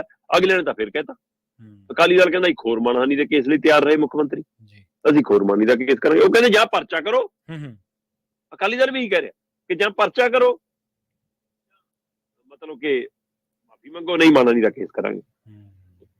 ਸੋ ਇਸ ਲਈ ਕੀ ਇਹ ਸਿਰਫ ਰਾਜਨੀਤੀ ਕੀਤੀ ਜਾ ਰਹੀ ਹੈ, ਜਾਂ ਸੱਚਮੁੱਚ ਜੇ ਪੰਜਾਬ ਨੂੰ ਲੁੱਟਣ ਕੁੱਟਣ ਵਾਲਿਆਂ ਦੇ ਹਵਾਲੇ ਨਾਲ ਸਰਕਾਰ ਕੁਝ ਕਰਨਾ ਚਾਹੁੰਦੀ ਹੈ ਤਾਂ ਉਹਨਾਂ ਤੋਂ ਮੋੜ ਕੇ ਵੀ ਕੁਝ ਲਿਆਊਗੀ? ਪਰ ਇਹ ਕਹਿੰਦੇ ਕਿ ਇਹ ਸਵਾਲ ਮੁੱਖ ਮੰਤਰੀ ਉਹਨਾਂ ਦੀ ਟੀਮ ਤੇ ਵੀ ਉੱਠਣ ਲੱਗਿਆ ਕਿ ਪੈਸੇ ਦੀ ਦੁਰਵਰਤੋਂ ਤਾਂ ਤੁਹਾਡੀ ਟੀਮ ਵੀ ਦੱਬ ਕੇ ਕਰ ਰਹੀ ਹੈ, ਚਾਹੇ ਉਹ ਇਵੈਂਟਾਂ ਦੇ ਰੂਪ 'ਚ ਹੋਵੇ, ਤੇ ਚਾਹੇ ਉਹ ਜਹਾਜ਼ ਉਡਾਉਣ ਦੇ ਰੂਪ 'ਚ ਹੋਵੇ, ਚਾਹੇ ਹੋਟਲਾਂ 'ਚ ਰਹਿਣ ਦੇ ਨਾਮ ਤੇ ਹੋਵੇ। ਸੋ ਇਹ ਜਿਹੇ ਕਿੰਨੇ ਪਹਿਲੂ ਹੈਗੇ ਨੇ, ਚਾਹੇ ਇੱਕ ਚੌਂਕ ਦੇ ਵਿੱਚ 40-40 ਬੋਰਡ ਲਾਉਣ ਦੀਆਂ ਗੱਲਾਂ ਹੋਣ, ਹੈ ਨਾ, ਚਾਹੇ ਅਖਬਾਰੀ TV ਇਸ਼ਤਿਹਾਰੀਆਂ ਦੀ ਗੱਲ ਹੋਣ। ਸੋ ਉਸ ਮਾਮਲੇ ਤੇ ਸਰਕਾਰ ਵੀ ਕਾਫੀ ਕਰਦੀ ਹੈ। ਸੋ ਕੀ ਇਹ ਬਜਟ ਸੈਸ਼ਨ ਤੋਂ ਪਹਿਲਾਂ ਆਪਣੇ ਮੂਹਰੇ ਇੱਕ ਢਾਲ ਖੜੀ ਕੀਤੀ ਹੈ ਮਾਨ ਸਰਕਾਰ ਨੇ, ਜਾਂ ਸੱਚਮੁੱਚ ਪੰਜਾਬ ਦੇ ਲੋਕ ਜਿਹੜੀ ਆਸ ਉਮੀਦ ਕਰਦੇ ਨੇ ਕਿ ਬਾਦਲਾਂ ਦੀਆਂ ਪਰਤਾਂ, ਕੈਪਟਨ ਹੋਰਾਂ ਦੇ ਟੱਬਰ ਦੀਆਂ ਪਰਤਾਂ, ਜਾਂ ਪਿਛਲੀਆਂ ਸਰਕਾਰਾਂ ਦੀਆਂ ਪਰਤਾਂ ਫਰੋਲ ਕੇ ਪੰਜਾਬ ਦੇ ਖਜ਼ਾਨੇ 'ਚ ਵੀ ਕੁਝ ਪਰਤੂਗਾ, ਉਹ ਰਾਹ ਅਖਤਿਆਰ ਕਰ ਰਹੇ ਨੇ। ਇਹ ਆਉਣ ਵਾਲਾ ਸਮਾਂ ਦੱਸ ਦੇਗਾ ਪ੍ਰਵੀਨ ਜੀ। ਸ਼ਰਮਾ ਜੀ, ਕਿੰਨਾ ਚੰਗਾ ਹੋਵੇ ਜੇਕਰ ਮੁੱਖ ਮੰਤਰੀ ਸਾਹਿਬ ਜਿਵੇਂ ਬਾਲਾਸਰ ਫਾਰਮ ਵਾਲੀ ਨਹਿਰ ਦਾ ਦਾਅਵਾ ਕਰਕੇ ਫਸੇ ਮਾਣਹਾਨੀ ਦਾ, ਔਰ ਇਹਨਾਂ ਦੇ ਜਿਹੜੇ ਸੁਪਰੀਮੋ ਨੇ ਉਹ ਕਹਿੰਦੇ ਸੀ ਮਜੀਠੀਆ ਨਸ਼ੇ ਦਾ ਤਸਕਰ ਹੈ, ਫਸ ਗਏ ਸੀ ਉਸ ਮਾਮਲੇ 'ਚ, ਮਾਫੀ ਮੰਗੀ ਬਾਅਦ ਦੇ ਵਿੱਚ, ਹੁਣ ਇੱਕ ਫੇਰ ਲੰਘੇ ਦਿਨ ਇੱਕ ਮਾਮਲੇ ਤੇ ਮਾਫੀ ਮੰਗ ਕੇ ਹਟੇ। ਖੈਰ, ਪਰ ਕਿੰਨਾ ਚੰਗਾ ਹੋਵੇ ਕਿ ਜੇਕਰ ਤੁਸੀਂ ਸੱਤਾ ਦੇ ਵਿੱਚ ਹੁੰਦਿਆਂ ਦੋਸ਼ ਲਾਉਣ ਤੋਂ ਪਹਿਲਾਂ ਜਾਂ ਦੋਸ਼ ਲਾਉਣ ਦੀ ਬਜਾਏ ਲੋਕਾਂ ਨੂੰ ਉਹਦੇ ਤੇ ਕਾਰਵਾਈ ਕਰਕੇ ਤੇ ਕਿਤੇ ਬਾਅਦ ਦੇ ਵਿੱਚ ਪ੍ਰੈਸ ਕਾਨਫਰੰਸ ਕਰਦੇ, ਸਾਰਾ ਦ੍ਰਿਸ਼ਟਾਂਤ ਹੀ ਬਦਲ ਜਾਣਾ ਸੀ। ਮੈਂ ਸੋਸ਼ਲ ਮੀਡੀਆ ਦੇਖਦਾ ਸੀ, ਮਹਿਰਾਂ ਦੀਆਂ ਚਰਚਾਵਾਂ ਸੁਣਦਾ ਸੀ, ਜਾਂ ਤੁਹਾਡੇ ਵਰਗੇ ਜਿਹੜੇ ਸੂਝਵਾਨ ਲੋਕ ਨੇ ਉਹਨਾਂ ਦੀਆਂ ਟਿੱਪਣੀਆਂ, ਉਹਨਾਂ ਦੀ ਰਾਏ ਸੁਣਦਾ ਸੀਗਾ। ਉਹ ਕਹਿੰਦੇ ਕਿ ਇਹਨੇ ਇੱਕ ਵਾਰ ਫਿਰ ਤੋਂ ਬਾਦਲਾਂ ਨੂੰ ਜਿਸ ਤਰੀਕੇ ਦਾ ਧੱਕਾ ਲਾਉਣਾ ਸੀ ਉਹਨੇ ਨਹੀਂ ਲਾਇਆ, ਬਲਕਿ ਉਹਨਾਂ ਦੇ ਪ੍ਰਤੀ ਇੱਕ ਸੋਸ਼ਲ ਮੀਡੀਆ ਤੇ ਕਿ ਵੀ ਵੇਵ ਚੱਲ ਪਈ ਕਿ ਬਈ ਤੁਹਾਡਾ ਤਾਂ ਕੰਮ ਹੀ ਹੈ 20 ਦਿਨਾਂ ਬਾਅਦ ਉੱਠ ਕੇ ਇਹ ਗੱਲ ਕਰ ਦਿੰਦੇ ਹੋ, ਐਸਟੈਬਲਿਸ਼ ਤਾਂ ਤੁਹਾਡੇ ਤੋਂ ਹੁੰਦਾ ਕੁਛ ਨਹੀਂ। ਬਿਲਕੁਲ। ਤੇ ਜਿਹੜਾ ਗੱਲ ਤਾਂ ਸਵਾਲ ਇਹੀ ਹੈ ਨਾ। ਹਾਂਜੀ ਜਿਹੜਾ ਸਵਾਲ ਵਿਧਾਨ ਸਭਾ ਦੇ ਇਜਲਾਸ ਨਾਲ ਚੁੱਕਿਆ ਉਹ ਬਿਲਕੁਲ ਉਸ ਸਮੇਂ ਦੇ ਹਿਸਾਬ ਨਾਲ ਢੁਕਦਾ। ਜੀ ਜੀ ਤੁਸੀਂ ਕੁਝ ਕਹਿ ਰਹੇ ਸੀ। ਬਿਲਕੁਲ ਮੈਂ ਇਹੀ ਕਹਿ ਰਿਹਾ, ਮੈਂ ਕਿਹਾ ਬਿਲਕੁਲ ਪ੍ਰਵੀਨ ਜੀ, ਇਹਦੇ ਨਾਲ ਫਿਰ ਇਹੀ ਹੁੰਦਾ ਕਿ ਸਰਕਾਰ ਦਾ ਅਕਸ ਉਹ ਨਹੀਂ ਜਾਂਦਾ ਜੋ ਹਾਂਜੀ ਲੋਕਾਂ 'ਚ ਜਾਣਾ ਚਾਹੀਦਾ। ਜੋ ਜਾਣਾ ਚਾਹੀਦਾ ਹੈ। ਜੀ ਤੇ ਹਰਿਆਣੇ ਨੇ ਕਹਿੰਦੇ ਪ੍ਰਦਰਸ਼ਨਕਾਰੀ ਕਿਸਾਨਾਂ ਦੀ ਪਹਿਚਾਣ ਕਰ ਲਈ ਹੈ ਤੇ ਹੁਣ ਪਾਸਪੋਰਟ ਤੇ ਵੀਜ਼ੇ ਰੱਦ ਕਰਵਾਉਣ ਤੱਕ ਕਹਿੰਦੇ ਅਸੀਂ ਜਾਵਾਂਗੇ। ਪ੍ਰਵੀਨ ਜੀ, ਆਪਾਂ ਕੱਲ ਇਸ ਪ੍ਰੋਗਰਾਮ 'ਚ ਇੱਕ ਗੱਲ ਕਰ ਰਹੇ ਸੀ ਹਾਂਜੀ ਕਿ ਜਦੋਂ ਬਾਰਡਰਾਂ ਤੇ ਅੰਦੋਲਨ ਚੱਲ ਰਿਹਾ ਸੀ ਹੂੰ ਤੇ ਤਦ ਪੰਜਾਬ ਸਰਕਾਰ ਕਿੱਥੇ ਸੀ, ਉਹ ਕਿਉਂ ਨਹੀਂ ਉਹਨਾਂ ਹਮਲਾਵਰ ਪੁਲਿਸ ਵਾਲਿਆਂ ਦੀ ਪਹਿਚਾਣ ਕਰ ਪਾਈ। ਬਿਲਕੁਲ ਆਪਾਂ ਸਹੀ ਕੱਲ ਇਹ ਗੱਲ ਕਰ ਰਹੇ ਗੱਲ ਸੀ ਕਰ ਰਹੇ ਸੀ ਜੀ। ਤੇ ਅੱਜ ਹਰਿਆਣੇ ਨੇ ਉਹ ਜਵਾਬ ਦਿੱਤਾ। ਹੂੰ ਹਰਿਆਣਾ ਕਹਿੰਦਾ ਜੀ ਕਿ ਸਾਡੇ ਕੋਲ ਉਹਨਾਂ ਮੁੰਡਿਆਂ ਦੀਆਂ ਫੋਟੋਆਂ ਹੈਗੀਆਂ, ਉਹਨਾਂ ਮੁੰਡਿਆਂ ਦੀ ਪਹਿਚਾਣ ਹੈਗੀ, ਉਹਨਾਂ ਮੁੰਡਿਆਂ ਦੇ ਨਾਮ ਹੈਗੇ ਜਿਨ੍ਹਾਂ ਨੇ ਪੱਥਰ ਮਾਰੇ ਜੀ, ਹਮਲਾ ਕੀਤਾ ਜੀ, ਆਹ ਕੀਤਾ ਜੀ, ਅੰਦੋਲਨ 'ਚ ਹਿੰਸਕ ਭੂਮਿਕਾ ਨਿਭਾਈ ਜੀ, ਭੰਨਤੋੜ ਕੀਤੀ ਜੀ। ਉਹ ਬਕਾਇਦਾ ਅੰਬਾਲੇ ਦਾ ਡੀਐਸਪੀ ਹੈ ਜੋਗਿੰਦਰ ਸ਼ਰਮਾ, ਹੂੰ ਉਹ ਕਹਿੰਦਾ ਅਸੀਂ ਉਹਨਾਂ ਦੀ ਪਹਿਚਾਣ ਕਰਕੇ ਉਹਨਾਂ ਦਾ ਡਾਟਾ ਕੱਢ ਕੇ ਨਾਮ, ਐਡਰੈਸ, ਪਤਾ ਸਾਰਾ ਕੁਝ ਇਕੱਠਾ ਕਰਕੇ ਭਾਰਤੀ ਦੂਤਾਵਾਸ ਨੂੰ ਭੇਜਤਾ ਹੈ ਤੇ ਕੇਂਦਰੀ ਮੰਤਰਾਲਿਆਂ ਨੂੰ ਭੇਜਤਾ ਤੇ ਅਸੀਂ ਨਾਲ ਲਾ ਦਿੱਤਾ ਸਾਰਾ ਕੁਝ ਨੱਥੀ ਕਰਕੇ ਕਿ ਇਹਨਾਂ ਦੇ ਪਾਸਪੋਰਟ ਵੀ ਰੱਦ ਕੀਤੇ ਜਾਣ, ਇਹਨਾਂ ਦੇ ਵੀਜ਼ੇ ਵੀ ਰੱਦ ਕੀਤੇ ਜਾਣ ਤੇ ਇਹਨਾਂ ਦੇ ਵਿਦੇਸ਼ ਜਾਣ ਤੇ ਪੱਕੀ ਰੋਕ ਲਈ ਜਾਵੇ। ਉਹ ਕਹਿੰਦੇ ਅਸੀਂ ਆਹ ਕੁਝ ਚੱਕੀ ਫਿਰਦੇ ਹਾਂ। ਠੀਕ ਹੈ। ਤੇ ਜੇ ਹਰਿਆਣਾ ਇਹ ਚੀਜ਼ਾਂ ਕੱਢ ਸਕਦਾ, ਆਪਾਂ ਕੱਲੇ ਗੱਲ ਕਰ ਰਹੇ ਸੀ ਕਿ ਪੰਜਾਬ ਪੁਲਿਸ ਆ, ਤੁਸੀਂ ਟ੍ਰੈਫਿਕ ਵਾਲੇ ਕਿਸੇ ਚੌਂਕ ਤੇ ਫੜੇ ਜਾਓ ਤਾਂ ਨਾਲ ਹੀ ਜਦੋਂ ਮੋਬਾਈਲ ਕੱਢ ਕੇ ਇੱਕ ਪੁਲਿਸ ਵਾਲਾ ਵੀਡੀਓ ਬਣਾ ਰਿਹਾ ਹੁੰਦਾ ਤੁਹਾਡੀ ਹਾਂਜੀ ਹਾਂਜੀ ਹਾਂਜੀ ਕਿਸੇ ਨਾਲ ਗੱਲਬਾਤ ਵੀ ਸ਼ੁਰੂ ਹੋ ਜਾਵੇ ਜਦੋਂ ਵੀਡੀਓ ਬਣਾਉਂਦੇ ਨੇ ਅਗਲੇ। ਇੱਥੇ ਇੰਨਾ ਕੁਝ ਵਾਪਰਿਆ ਸੀ ਪੰਜਾਬ ਦੀਆਂ ਸਰਹੱਦਾਂ ਤੇ, ਤੁਹਾਡੇ ਕੈਮਰੇ ਵਾਲੇ ਕਿੱਥੇ ਸੀ? ਬਿਲਕੁਲ ਸਹੀ ਹੈ ਜੀ। ਤੁਹਾਡੀ ਵੀਡੀਓ ਵਾਲੇ ਕਿੱਥੇ ਸੀ? ਤੁਹਾਡੀਆਂ ਏਜੰਸੀਆਂ ਕਿੱਥੇ ਸੀ? ਤੁਹਾਡੀ ਸੁਰੱਖਿਆ ਫੋਰਸ ਕਿੱਥੇ ਸੀ? ਕੀ ਤੁਹਾਤੋਂ ਉਹ ਪੁਲਿਸ ਵਾਲੇ ਪਹਿਚਾਣ ਨਹੀਂ ਹੁੰਦੇ? ਪੰਜਾਬ ਸਰਕਾਰ ਕਿਉਂ ਨਹੀਂ ਇਸ ਮਸਲੇ ਤੇ, ਜਿਹੜਾ ਮਾਨਯੋਗ ਅਦਾਲਤ ਨੇ ਵੀ ਪੁੱਛਿਆ ਕਿ ਤੁਹਾਡੀ ਕਾਰਵਾਈ ਕਿੱਥੇ ਹੈ? ਸੋ ਉਹੀ ਸਵਾਲ ਖੜਾ ਕਿ ਤੁਸੀਂ ਹਰਿਆਣਾ ਦੇ ਪੁਲਿਸ ਵਾਲੇ ਚਿਹਰੇ ਪਛਾਣੇ ਕਿ ਦੱਸੋ ਜੀ ਇਹ ਕਿੱਥੇ ਤੈਨਾਤ ਹੈ, ਮੁਲਾਜ਼ਮ ਦੇ ਨਾਮ ਨੇਮ ਪਲੇਟ ਕਿਉਂ ਨਹੀਂ ਲੱਗੀ ਜੀ? ਇਹਨੇ ਪੰਜਾਬ ਦੀ ਹੱਦ ਚ ਆ ਕੇ ਆ ਕੀਤਾ ਸੀ, ਬੰਦੇ ਪਛਾਣ ਲਏ, ਤੁਸੀਂ ਹੁਣ ਤੱਕ ਜਾਰੀ ਕਿਉਂ ਨਹੀਂ ਕਰ ਸਕੇ ਫੁਟੇਜ? ਜੇ ਤੁਹਾਡੀ ਸਰਕਾਰ ਨੇ ਨਹੀਂ ਕੀਤੀਆਂ, ਤੁਹਾਡੀ ਏਜੰਸੀਆਂ ਨੇ ਨਹੀਂ ਕੀਤੀਆਂ, ਮੀਡੀਆ ਦੀਆਂ ਬਹੁਤ ਚੱਲਦੀਆਂ, ਉਹਨਾਂ ਚੋਂ ਕਿੰਨਾ ਮੀਡੀਆ ਤੁਹਾਡਾ ਘਰ ਦਾ ਹੀ ਆ ਹੁਣ। ਜੀ ਜੀ ਸੋ ਜਿਹੜਾ ਤੁਹਾਡੀ ਬੋਲੀ ਬੋਲਦਾ ਉਹਨਾਂ ਤੋਂ ਬੁਲਾ ਕੇ ਦੇਖ ਲੈਂਦੇ ਕਿ ਲਿਆਓ ਭਾਈ ਵੀਡੀਓ ਦਿਖਾ ਦਿਓ, ਕਿੰਨੀਆਂ ਫੁਟੇਜ ਸੋਸ਼ਲ ਮੀਡੀਆ ਤੇ ਪਈਆਂ। ਪਰ ਸਰਕਾਰ ਦੀ ਨੀਅਤ ਹੋਵੇ। ਪਰ ਹਰਿਆਣਾ ਸਰਕਾਰ ਨੇ ਇੱਕ ਪਾਸੇ ਅਦਾਲਤ ਚੋਂ ਝਾੜਾ ਖਾ ਰਹੇ ਨੇ, ਦੂਏ ਪਾਸੇ ਆਪਣਾ ਇੱਕ ਚਿਹਰਾ ਹੋਰ ਬੇਨਕਾਬ ਕੀਤਾ। ਸੋ ਇਸ ਲਈ ਉਹਨਾਂ ਨੇ ਇਸ ਹੱਦ ਤੱਕ ਜਾ ਕੇ ਕੋਸ਼ਿਸ਼ ਕੀਤੀ, ਇਹ ਨਾ ਅੰਦੋਲਨ ਨੂੰ ਕਮਜ਼ੋਰ ਕਰਨ ਦੀ, ਡਰਾਉਣ ਦੀ ਕਵਾਇਦ ਹੁੰਦੀ ਹੈ। 26 ਜਨਵਰੀ ਵਾਲੀ ਘਟਨਾ ਤੋਂ ਬਾਅਦ ਦਿੱਲੀ ਜਿਹੜੇ ਲੋਕ ਜਾ ਕੇ ਮੂਹਰੇ ਖੜਖੜ ਸੈਲਫੀਆਂ ਖਿਚਾਉਂਦੇ ਸੀ, ਉਹ ਇਸ ਲਈ ਜਾਣੋਂ ਡਰਦੇ ਸੀ ਕਿ ਨਾ ਸਾਡੇ ਮੁੰਡੇ ਨੇ ਬਾਹਰ ਵੀ ਜਾਣਾ, ਕਿਤੇ ਕਾਹ ਚੋਂ ਪੰਗਾ ਨਾ ਪੈ ਜਾਵੇ, ਨਾ ਸਾਡੇ ਮੁੰਡੇ ਨੇ ਸਰਕਾਰੀ ਨੌਕਰੀ ਲੈ ਲਈ ਜਾਂ ਲੈਣੀ ਆ, ਇਸ ਲਈ ਉਹਨੂੰ ਉਹ ਨਾ ਜਾਵੇ। ਹੁਣ ਮਤਲਬ ਕਿਉਂ ਡਰ ਲੱਗੇ ਤੁਸੀਂ? ਇਹ ਸਰਕਾਰ ਦਾ ਡਰਾਉਣ ਦਾ ਤਰੀਕਾ ਹੁੰਦਾ ਕਿ ਅੰਦੋਲਨ ਚੋਂ ਨਵੀਂ ਪੀੜ੍ਹੀ, ਨੌਜਵਾਨ ਪੀੜ੍ਹੀ ਲਾਂਭੇ ਹੋ ਜਾਵੇ। ਸੋ ਇਸ ਲਈ ਉਹ ਤਰੀਕੇ ਚ ਅਗਲੇ ਕਾਮਯਾਬ ਹੋ ਰਹੇ ਨੇ ਤੇ ਇੱਧਰ ਪੰਜਾਬ ਸਰਕਾਰ ਹੱਥ ਧਰੀ ਬੈਠੀ ਹੈ। ਸੋ ਮੇਰਾ ਸਵਾਲ ਤਾਂ ਇਹ ਹੈ ਕਿ ਜਾਂ ਸਰਕਾਰ ਡਰਦੀ ਹੈ ਜਾਂ ਸਰਕਾਰ ਉਹਨਾਂ ਦੀ ਉਪਾਈਵਾਲ ਹੈ। ਬਿਲਕੁਲ ਸਹੀ, ਬਿਲਕੁਲ ਜੀ। ਸ਼ਰਮਾ ਜੀ, ਅਗਲੀ ਖਬਰ ਦੇ ਵੱਲ ਵਧੀਆ ਤੇ ਜਾਂਦੇ ਜਾਂਦੇ ਗੱਲ ਕਰੀਏ ਹਿਮਾਚਲ ਦੀ। ਹਿਮਾਚਲ ਦੇ ਵਿੱਚ ਜਿਹੜੀ ਰਾਜ ਸਭਾ ਦੀ ਖੇਡ ਹੋਈ ਹੈ, ਕਾਂਗਰਸ ਨੂੰ ਰਾਸ ਨਹੀਂ ਆਈ, ਕਾਂਗਰਸ ਉਸ ਖੇਡ ਦੇ ਵਿੱਚ ਹਾਰੀ ਹੈ ਤੇ ਬੀਜੇਪੀ ਬਾਰੇ ਕਿਹਾ ਜਾਂਦਾ ਕਿ ਨੈਤਿਕ ਤੌਰ ਤੇ ਉਹ ਬੀਜੇਪੀ ਦੀ ਹਾਰ ਹੈ। ਪਰ ਜੇਕਰ ਆਪਾਂ ਸਾਰੇ ਇਸ ਬਿਰਤਾਂਤ ਨੂੰ ਦੇਖੀਏ, ਸਾਰੇ ਵਰਤਾਰੇ ਨੂੰ ਦੇਖੀਏ ਤਾਂ ਇੱਕ ਝਾਤ ਜੀ ਮਾਰ ਕੇ ਜ਼ਰੂਰ ਦੱਸਿਓ ਵੀ ਕਿਹਨੇ ਗਵਾਇਆ, ਕਿ ਕਿਸ ਨੇ ਕੀ ਗਵਾਇਆ ਤੇ ਕਿਸ ਨੇ ਕੀ ਪਾਇਆ ਜੀ। ਪ੍ਰਵੀਨ ਜੀ, ਇਹਦੇ ਵਿੱਚ ਸਿੱਧੀ ਜੀ ਗੱਲ ਇਹ ਹੈ ਕਿ ਸੁੱਖੂ ਲਈ ਸੁੱਖ ਦਾ ਸਾਂ ਇਹ ਹੈ ਕਿ ਉਹਦੀ ਸਰਕਾਰ ਵੀ ਬਚ ਗਈ ਤੇ ਉਹਦੀ ਫਿਲਹਾਲ ਮੁੱਖ ਮੰਤਰੀ ਵਾਲੀ ਕੁਰਸੀ ਵੀ ਬਚ ਗਈ। ਤੇ ਵਿਰੋਧੀ ਧਿਰਾਂ ਨੂੰ ਇਹ ਹੈ ਕਿ ਸਾਡੇ ਕੋਲ ਜੇ ਆਇਆ ਕੁਛ ਨਹੀਂ ਤਾਂ ਅਸੀਂ ਰਾਜ ਸਭਾ ਤਾਂ ਖੋਈ ਲਈ ਨਾ, ਘੱਟ ਗਿਣਤੀ ਹੁੰਦਿਆਂ ਵੀ ਸਾਡੇ ਕੋਲ ਬਹੁ ਗਿਣਤੀ ਨਹੀਂ ਸੀ, ਅਸੀਂ ਬਹੁਮਤ ਵਿੱਚ ਨਹੀਂ ਸੀ, ਉਹਦੇ ਬਾਵਜੂਦ ਵੀ ਅਸੀਂ ਰਾਜ ਸਭਾ ਲੈ ਗਏ। ਉਹਨਾਂ ਲਈ ਤਾਂ ਖੁਸ਼ੀ ਵਾਲੀ ਗੱਲ ਹੈ। ਇਹਨੂੰ ਤਿੰਨ ਪਹਿਲੂਆਂ ਤੋਂ ਸਮਝਣ ਦੀ ਲੋੜ ਹੈ। ਜੇਕਰ ਅੱਜ ਦੀ ਸਥਿਤੀ ਦੇਖੀਏ ਤਾਂ ਕਾਂਗਰਸ ਉੱਥੇ ਮਤਲਬ ਜੇਕਰ ਉਹਨੂੰ ਫਲੋਰ ਟੈਸਟ ਹੁੰਦਾ ਤਾਂ ਉਹਨੂੰ ਬਹੁਮਤ ਸਾਬਤ ਕਰਨਾ ਔਖਾ ਹੋ ਜਾਣਾ ਸੀਗਾ, ਕਿਉਂਕਿ ਉਹਦੇ 6 ਉਹਦੇ ਐਮਐਲਏ ਤੇ 3 ਆਜ਼ਾਦ ਐਮਐਲਏ, 9 ਐਮਐਲਏ ਉਲਟ ਚਲੇ ਗਏ। ਠੀਕ ਹੈ ਜੀ। ਪਰ ਉਹਨਾਂ ਨੇ ਸਪੀਕਰ ਤੋਂ ਉਹਨਾਂ ਨੂੰ ਅਯੋਗ ਕਰਾਰ ਦਿੱਤਾ ਤੇ ਹੁਣ ਉਹ ਸੀਟਾਂ ਵੀ ਖਾਲੀ ਦੀ ਲਿਸਟ ਜਾਰੀ ਕਰਤੀ। ਸੋ ਵਿਧਾਨ ਸਭਾ 'ਚ 6 ਮੈਂਬਰਾਂ ਦੀ ਸੀਟਾਂ ਖਾਲੀ ਹੋਣ ਦਾ ਮਤਲਬ 6 ਮਹੀਨਿਆਂ 'ਚ ਜਿਮਨੀ ਚੋਣ। ਠੀਕ ਹੈ। ਇਹਦਾ ਮਤਲਬ ਹਿਮਾਚਲ 'ਚ 6 ਮਹੀਨੇ ਜਿਮਨੀ ਚੋਣ ਹੋਣੀ ਹੈ। ਪਰ ਜਿਹੜੇ 6 ਬਾਹਰ ਕੀਤੇ ਨੇ, ਅਯੋਗ ਕਰਾਰ ਦਿੱਤੇ ਨੇ, ਉਹਨਾਂ ਨੇ 6 ਨੇ ਕਿਹਾ ਕਿ ਅਸੀਂ ਅਦਾਲਤ ਚੱਲੇ ਹਾਂ। ਠੀਕ ਹੈ। ਜੇ ਉਹ ਅਦਾਲਤ ਜਾਂਦੇ ਨੇ, ਪਟੀਸ਼ਨ ਪੈ ਜਾਂਦੀ ਹੈ, ਇਸ ਮਾਮਲੇ ਦੀ ਸੁਣਵਾਈ ਸ਼ੁਰੂ ਹੁੰਦੀ ਹੈ ਤਾਂ ਚੋਣ ਤੇ ਉਨੀ ਦੇਰ ਰੋਕ ਲੱਗ ਜਾਣੀ ਹੈ। ਜਦੋਂ ਤੱਕ ਫੈਸਲਾ ਨਹੀਂ ਆਉਂਦਾ ਕੀ ਉਹ ਯੋਗ ਹੈਗੇ ਜਾਂ ਨਹੀਂ ਹੈਗੇ। ਪਰ ਇਹ ਫੌਰੀ ਤੌਰ ਤੇ ਕਾਂਗਰਸ ਨੇ ਫਲੋਰ ਟੈਸਟ ਦੇ ਖਤਰੇ ਨੂੰ ਦੇਖਦਿਆਂ ਹੋਇਆ ਖੇਡ ਚੱਲੀ ਸੀ ਤਾਂ ਕਿ ਜੇ ਫਲੋਰ ਟੈਸਟ ਹੋਵੇ ਅਸੀਂ ਬਹੁਮਤ ਸਾਬਤ ਕਰ ਦਈਏ। ਪ੍ਰਵੀਨ ਜੀ 40 ਸੀਗੇ ਉਹਨਾਂ ਕੋਲ, 40 ਚੋਂ 6 ਉਹਨਾਂ ਦੇ ਬਾਹਰ ਚਲੇ ਗਏ, ਤਾਂ 40 ਚੋਂ 6 ਬਾਹਰ ਜਾਣਾ 34 ਰਹਿ ਗਏ। ਠੀਕ ਹੈ ਜੀ। ਤੇ ਜੇ ਬਹੁਮਤ ਸਾਬਤ ਕਰਨਾ ਪੈਂਦਾ ਤਾਂ 35 ਚਾਹੀਦੇ ਹੁੰਦੇ ਨੇ, ਪਰ 35 ਨਾਲ ਬਹੁਮਤ ਸਾਬਤ ਨਹੀਂ ਹੋਣਾ ਸੀ ਕਿਉਂਕਿ 34 ਹੋ ਸੀ ਗਿਣਤੀ, ਉਹਨਾਂ ਚੋਂ ਵੀ ਇੱਕ ਦੋ ਜੇ ਨਾਰਾਜ਼ ਸੀ।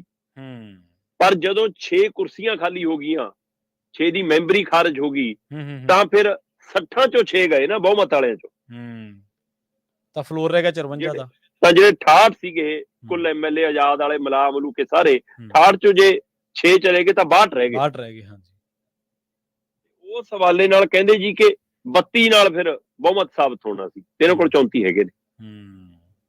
ਸੋ ਇਸ ਲਈ ਫਿਰ ਉਸ ਖੇਡ 'ਚ ਕਾਮਯਾਬ ਹੋ ਗਏ।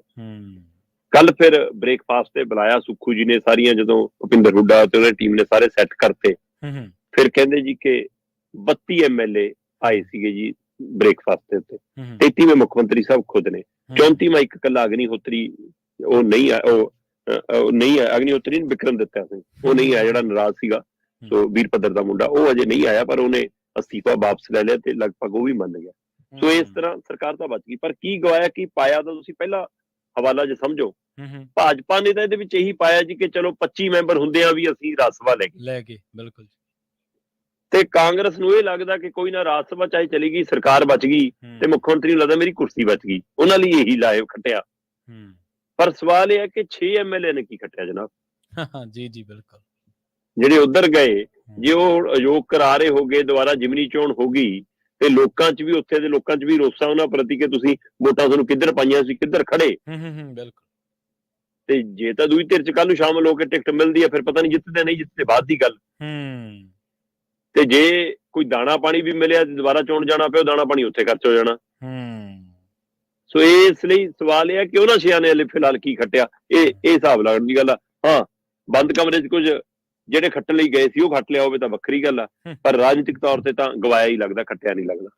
ਹਾਂਜੀ, ਨਾਲੇ ਕਈ ਚੀਜ਼ਾਂ ਤੁਸੀਂ ਰਾਜਨੀਤਿਕ ਤੌਰ ਤੇ ਵੀ ਗਵਾਉਣੇ ਹੋ ਸ਼ਰਮਾ ਜੀ, ਤੇ ਕਈ ਚੀਜ਼ਾਂ ਤੁਸੀਂ ਨੈਤਿਕ ਤੌਰ ਤੇ ਵੀ ਗਵਾ ਲੈਂਦੇ ਹੋ, ਕਿਉਂਕਿ ਚੁਣੇ ਕਿਸੇ ਪਾਰਟੀ ਤੋਂ ਜਾਣਾ, ਆਂਡੇ ਕਿਤੇ ਕੁੜਕੜ ਕਿਤੇ ਵਾਲੀ ਗੱਲ, ਜਾਣਾ ਕਿਸੇ ਪਾਰਟੀ ਵੱਲ, ਤਾਂ ਉਹ ਤੁਹਾਡਾ ਇੱਕ ਜਿਹੜੀ ਇਮੇਜ ਹੁੰਦੀ ਹੈ ਪਬਲਿਕ ਫਿਗਰ ਦੇ ਤੌਰ ਤੇ, ਉਹ ਇਮੇਜ ਵੀ ਜ਼ਰੂਰ ਡੈਮੇਜ ਹੁੰਦੀ ਹੈ, ਤੁਸੀਂ ਫੀਲ ਕਰੋ ਜਾਂ ਨਾ ਕਰੋ।